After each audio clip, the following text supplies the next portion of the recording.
बहुत से लोग ना विवाह को लेकर बहुत ज़्यादा परेशान रहते हैं। कुछ लोगों का विवाह हो जाता है तो वो चल नहीं पाता। उनका ये कहना रहता है कि हमने कुंडली मिलान भी कराया था, हमारे सारे गुण भी मिले थे, उसके बावजूद भी ना हमारे आपस में बनती नहीं है, तलाक हो रहा है। तो ये वजह क्या आती है सर? कुंडली में सब कुछ सही होने के बावजूद भी परेशानियाँ क्यों हैं? ये आपने बहुत अच्छा क्वेश्चन किया और आज समाज की एक ये बड़ी समस्या बन चुकी है। बिल्कुल सर।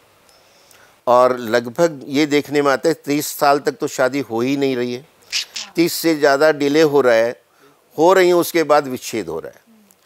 अब कुंडली में जो सप्तम भाव होता है वो पति पत्नी का है और उस पक्के भाव का स्वामी शुक्र होता है। अगर सप्तम भाव में राहु, केतु, शनि या मंगल बैठ गए हैं तो ये भाव पीड़ित हो जाता है, क्योंकि पति पत्नी का घर है ये। इसमें क्या चाहिए? सुख शांति चाहिए, रोमांस चाहिए। अब राहु केतु तो खुद ही कटे हुए हैं, विच्छेद कारक ग्रह हैं। तो अगर सप्तम में राहु या केतु बैठा है तो वो तो विच्छेद को ही इंडिकेट कर रहा है। जी जी। शनिदेव भी विच्छेद कारक है, सेपरेशन करवाते हैं। और मंगल है वो तो आग का मतलब गोला या फर्नेस कह लीजिए, तंदूर है। तो सप्तम भाव में गर्मी थोड़ी चाहिए, या वहाँ सूरज है, आग का जलता हुआ गोला। जी जी। तो ये 5 ग्रह अगर उससे कनेक्ट हो जाते हैं तो शादी बहुत लेट होती है। हो जाए तो 90% चांस है कि डाइवोर्स हो जाए। जी जी। तो इसके बड़े सरल उपाय हैं।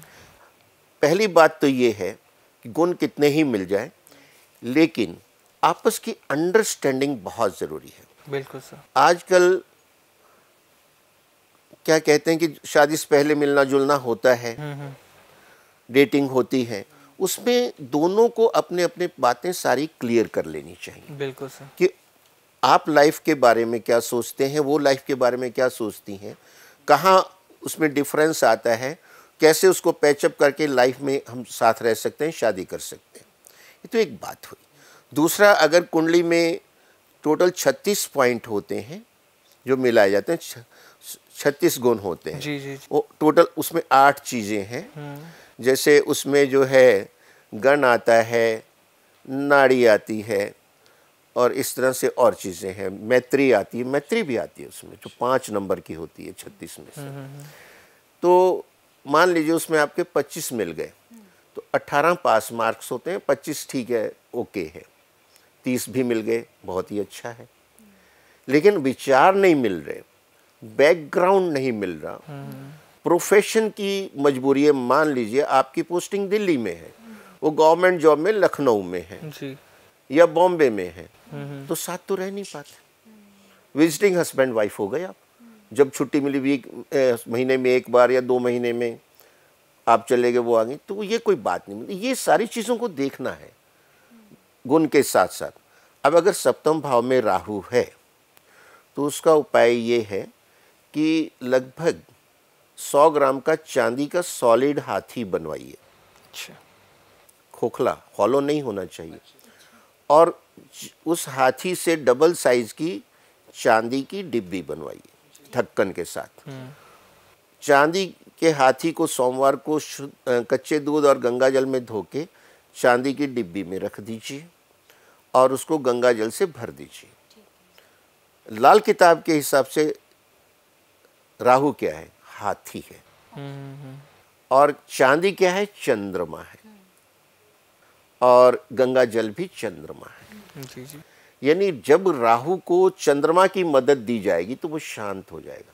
चंद्रमा माँ है, माँ के सामने बच्चा शैतानी नहीं करता, या माँ डांट दे तो चुप कर जाता है, मान जाता है।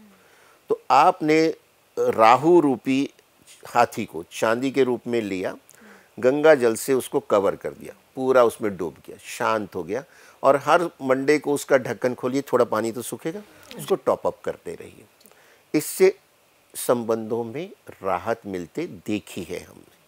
अगर सातवें घर में शनि है तो एक बांसुरी में देसी खांड भर के शनिवार के दिन बांसुरी को वीरानी जगह में जमीन में गाड़ दीजिए। अगर सप्तम भाव में सूर्य है तो 7 चौकोर तांबे के टुकड़े बनवा लीजिए एक ही साइज के, और सूर्यवार को वो किसी वीरानी स्थान में दबा दीजिए। इससे थोड़ी राहत मिलती है, उपाय है। लेकिन ये ग्रह जो है वैवाहिक जीवन में समस्याएं पैदा करते हैं, इसमें दो राय नहीं है।